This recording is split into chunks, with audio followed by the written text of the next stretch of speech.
नमस्ते everyone, welcome to my channel. Myself doctor Astha Abusaria. आज के वीडियो में मैं आपसे कुछ मेंस्ट्रुअल प्रॉब्लम्स और पीरियड प्रॉब्लम्स के बारे में बात करूंगी। साथ में मैं ये भी बात करूंगी कि पीरियड्स प्रॉब्लम और वैक्सीन के साथ क्या मिथ अभी व्हाट्सएप पे और अपने सोशल मीडिया पे सर्कुलेट हो रहे हैं। आपने देखे ही होंगे मैसेजेस। मिथ है कि मेंस्ट्रुअल ब्लीडिंग जब चल रही होती है, पीरियड जब चल रहा होता है तो अपन वैक्सीन नहीं लगवा सकते या वैक्सीन नहीं लगवानी चाहिए। तो ये पूरा एक मिथ ही है, ऐसा कुछ भी नहीं है। वैक्सीन सेफ़ है, आप पीरियड्स में भी लगवा सकती हैं उसे ऑनगोइंग, या और कोई आपको पीरियड प्रॉब्लम है जो अभी मैं पीरियड प्रॉब्लम डिस्कस करूँगी उनके साथ भी आप लगवा सकती हैं। Common period problems are irregular periods. Irregular periods मतलब कि आपको 7 दिन जो अपना नॉर्मल पीरियड साइकिल है। एक नॉर्मल पीरियड साइकिल क्या होता है? 2 से 7 दिन इज़ द नॉर्मल। 2 से 7 दिन चल रहे हैं पीरियड, वो नॉर्मल है।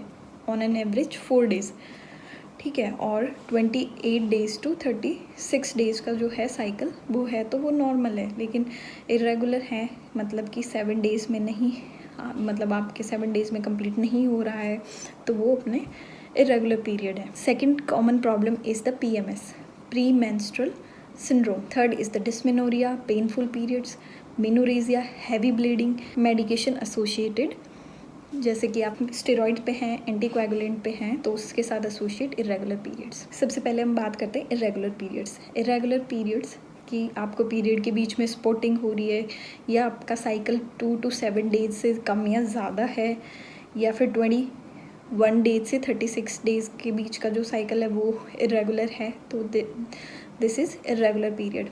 इरेगुलर पीरियड के मोस्ट कॉमन कॉज क्या क्या हो सकते हैं? मोस्ट कॉमन कॉज है बर्थ कंट्रोल पिल्स के साथ एसोसिएट है, PCOS, हार्मोनल इम्बैलेंस, स्ट्रेस, इन सब के साथ इरेगुलर पीरियड देखा गया है। दूसरा है dysmenorrhea. Dysmenorrhea is painful period, मतलब कि नॉर्मल मेंस्ट्रुअल क्रैम्प आते हैं तो वो पेन होता है, वो तो इज़ कॉमन, नॉर्मल है।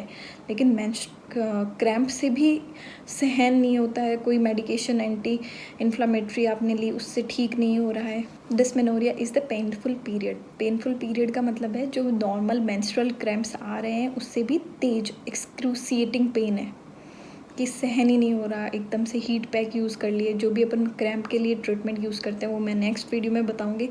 वो सारे ट्रीटमेंट कोई काम नहीं कर रहे, तो मतलब कि डिस्मेनोरिया है। उस कंडीशन में आपको गायनिकोलॉजिस्ट को दिखाना चाहिए। उसके कॉमन कॉज क्या हैं? उसका है pelvic inflammatory disease, cervical infection, vaginal infection, और सेकंड कॉज है एंडोमेट्रियोसिस, जो कि अभी मोस्ट कॉमन कॉज में ही आता है डिस्मेनोरिया के। फिर है फाइब्रॉइड। फाइब्रॉइड क्या है? फाइब्रॉइड एक ट्यूमर का ही रूप है जो यूट्रस में गांठें बन जाती हैं। मेनोरेजिया क्या है? Mostly due to the progesterone और ईस्ट्रोजन इम्बैलेंस के कारण होता है। मेनोरेजिया के मोस्ट कॉमन कॉज क्या हैं? जो कि थायराइड का लेवल कम हो जाना, hypothyroid, fibroid, vaginal and cervical infection, pelvic inflammatory diseases, और या फिर अपन ने IUD लगाई है बर्थ कंट्रोल के लिए, तो उससे भी मेनोरेजिया कॉमन है। Next problem is amenorrhoea. Amenorrhoea is the absence of period. Absence of period के 2 कॉज हो सकते हैं, 2 टाइप होते हैं एब्सेंस ऑफ पीरियड, प्राइमरी और सेकेंडरी। प्राइमरी होता है कि अपने पिट्यूटरी में प्रॉब्लम है, ठीक है, या फिर अपने फीमेल रिप्रोडक्टिव ट्रैक्ट में कोई प्रॉब्लम है, उस वजह से होता है। तो प्राइमरी है कि एक बार भी पीरियड स्टार्ट ही नहीं हुआ, 16 ईयर की एज तक पीरियड स्टार्ट ही नहीं हुआ, is the primary amenorrhea. Secondary की नॉर्मल रेगुलर पीरियड्स आ रहे हैं, फिर 3 महीने तक या फिर 6 महीने तक अपन को पीरियड आए ही नहीं है, this is secondary amenorrhea. Secondary amenorrhea किस वजह से हो सकता है?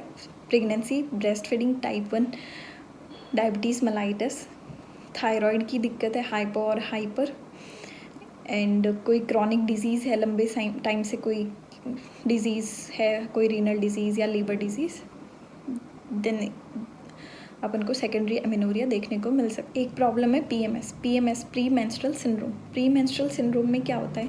1 से 2 वीक पहले पीरियड आने के इमोशनली और फिज़िकल प्रॉब्लम्स स्टार्ट हो जाते हैं। ये सब काफ़ी लड़कियों ने एक्सपीरियंस किया होगा।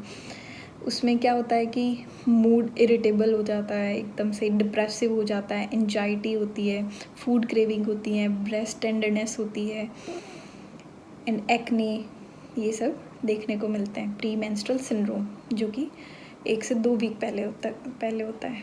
तो मेंस्ट्रुअल प्रॉब्लम और पीरियड प्रॉब्लम इतनी कॉमन है कि 90% फीमेल्स में मिलेंगी और 40 टू 50% फीमेल्स में तो इतनी सीवियर होती है कि उनको अपना वर्क, स्कूल और काम मिस करना पड़ता है कोई भी। आप सभी अपने सिम्टम्स को मैच कीजिए कि आप कौन सी कैटेगरी में आ रही हैं और उसके अकॉर्डिंग फिर अपने गायनेकोलॉजिस्ट से कंसल्ट कीजिए। Thank you.